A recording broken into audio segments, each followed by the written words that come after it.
Okay sir.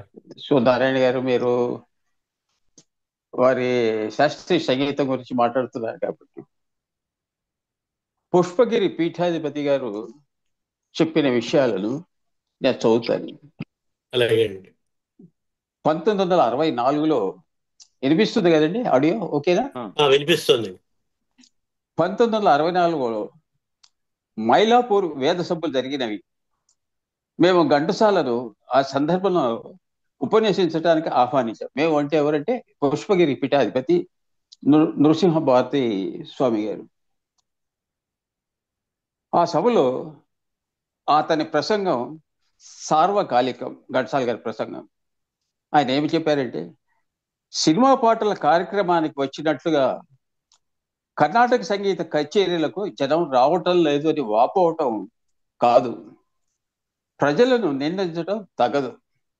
నాదబ్రహ్మ Tyagaraja స్వామి వారు ఏ స్థితిలో, ఏ పరిస్థితుల్లో కృతులు రాసి పాడుకున్నారో, ఆ అంతరంగ వేదనను ఎంత భావయుక్తంగా తన గానంలో ప్రతిఫలించారో ప్రధానంగా ఆలోచించాలి, ఆత్మ విమర్శ చేసుకోవాలి. ఉదాహరణకు రారా మా ఇంటి దాకా, ఆ సందర్భం ఎంత దయనీయమైనది, ఎంత నిస్సహాయమైనది. ఆ సందర్భంలో ఆ భావరాగ సమ్మేళనం ఎటువంటిది. మన గాన విద్వత్ అంతా సంగీత శాస్త్ర పాఠవంగా దాన్ని ప్రదర్శించుతూ కచేరీ చేయటం ఆహ్లాదాన్ని, అలౌకిక ఆనందాన్ని కలిగిస్తుందా, ఎలా పాడాలి అంటూ తానే ఆ రెండు చరణాలు పాడి శ్రోతల రసస్పందన వెంటనే పొందిన ఆ నాదయోగిని మేము మరవగలమా? పాట పాడే పాట రసావిష్కరణకు దారి తీయాలి, వేదోచ్చారణతో దైవం దిగిరావాలి. ఎప్పటి సంఘటన తలుచుంటే మాకు నిన్న మొన్న తెలిగినట్లు ఉంటుందని 2002లో రాసిందన్నమాట. అలాగే ఇంకో విశేషం కూడా రాస్తారు. 1968లో నవరాత్రులు జరుగుతున్నప్పుడు మా ఆహ్వానం మేరకు కడప వచ్చినప్పుడు, ఇది కూడా ఆయన పుష్పగిరి పీఠాధిపతి గారి కడప వచ్చినప్పుడు ఆ గాయక సార్వభౌమునికి స్వాగతం పలుకవలసిందిగా సరస్వతి పుత్ర పొట్టుపతి నారాయణాచార్య గారికి మా ఆదేశం.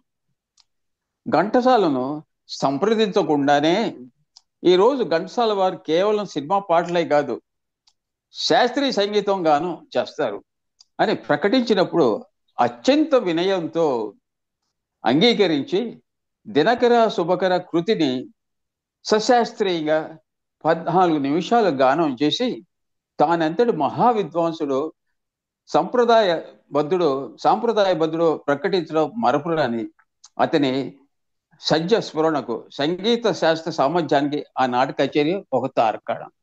అది ఎంత బాగా రాశారండి ఘంటసాల గారు, ఎంత బాగా చెప్పారండి. పాడే విధంగా పాడితే జనాలు వింటారు, శాస్త్రీయ సంగీతం చెప్పారు. అవునండి. అది ఆయన పాడితే జనాలు థ్రిల్ అయిపోయి నెక్స్ట్ డే హిందూలో చాలా గొప్పగా రాశారట రివ్యూ. 15 నిమిషాలు పాడారండి అది పాట. అది 14 నిమిషాలు పాడారు.